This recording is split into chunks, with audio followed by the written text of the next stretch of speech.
오늘날 후추 한 통의 가격은 커피 한 잔보다 쌉니다. 너무나 당연한 말이죠. 하지만 중세 유럽에서는 완전히 달랐습니다. 작은 후추 한 줌이 금과 같은 가치로 거래됐고 사람들은 그것을 얻기 위해 목숨을 걸고 거친 바다로 나갔습니다. 당시 유럽 귀족들에게 향신료는 단순한 조미료가 아니었습니다. 그것은 부와 권력의 상징이었고 어떤 경우에는 화폐처럼 사용되기도 했습니다. 실제로 후추로 세금을 내는 지역도 존재했습니다. 그러면 도대체 왜 사람들은 작은 씨앗과 나무 껍질에 그렇게 집착했을까요? 답은 당시 사람들의 생존 방식에 있었습니다. 그 시대에는 냉장고가 없었고 음식 보관은 매우 어려운 문제였습니다. 겨울에 잡은 가축은 소금에 절이거나 훈제에 오래 보관했습니다. 나름 과학적인 방법이 있었지만 시간이 지날수록 고기에서는 강한 냄새가 나고 맛도 거칠어졌습니다.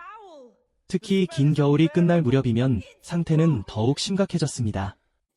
바로 여기서 향신료가 등장합니다. 후추와 계피, 정향과 육두구는 음식 냄새를 줄이고 풍미를 강하게 만들었습니다. 일부 향신료는 실제 항균 효과까지 가지고 있었죠.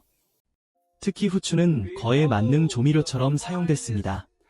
귀족들은 연회 음식 위에 후추를 아낌없이 뿌리며 자신의 부를 과시했습니다. 오늘날 명품을 자랑하는 것과 비슷한 개념이었습니다. 향신료는 약으로도 믿어졌습니다. 계피는 몸을 따뜻하게 하고 생강은 소화를 돕고 정향은 치통을 완화한다고 여겨졌습니다. 하지만 가장 큰 문제는 따로 있었습니다. 유럽에서는 이런 향신료가 거의 생산되지 않았다는 점입니다. 후추는 인도 남부에서, 육두구와 정향은 동남아시아의 작은 섬들에서만 나왔습니다. 특히 육두구는 한때 몇 개의 섬에서만 생산됐습니다. 공급은 극도로 적었고 수요는 폭발적이었습니다. 자연스럽게 가격은 치솟기 시작했고 일부 향신료는 금보다 비싸게 거래되기도 했습니다. 그리고 향신료가 유럽에 도착하기까지는 엄청난 여정이 필요했습니다. 인도 상인, 아라비아 상인, 오스만 상인, 베네치아 상인을 거치며 가격은 계속 올라갔습니다. 황금보다 비싸진 이유가 바로 여기에 있습니다. 여기에 각종 거짓말도 한몫했습니다. 상인들은 산지를 숨기기 위해 용이 지키는 땅에서 가져온다 같은 이야기까지 퍼뜨렸습니다. 결국 유럽 국가들은 결심합니다. 중간 상인을 거치지 말고 직접 가자. 이 욕망은 거대한 항해 경쟁으로 이어졌고 새로운 바닷길을 찾기 위한 시대가 시작됩니다.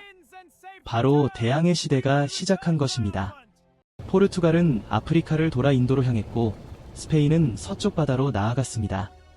그 과정에서 신대륙이 발견됐고 세계 무역의 구조 자체가 바뀌기 시작했습니다. 작은 후추 한 알이 세계사를 움직인 셈이었습니다. 이후 네덜란드와 영국은 향신료 무역을 독점하기 위해 전쟁과 식민지 경쟁을 벌였습니다. 육두구 산지를 차지하기 위해 섬 주민들이 학살당하기도 했고 어떤 섬은 오늘날 뉴욕 맨해튼과 교환되기까지 했습니다.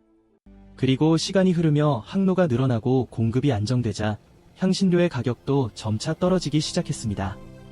이제 후추는 평범한 조미료가 되었지만 한때 그것은 황금보다 귀했고 인간의 탐욕과 모험, 그리고 제국의 탄생까지 움직였던 물건이었습니다.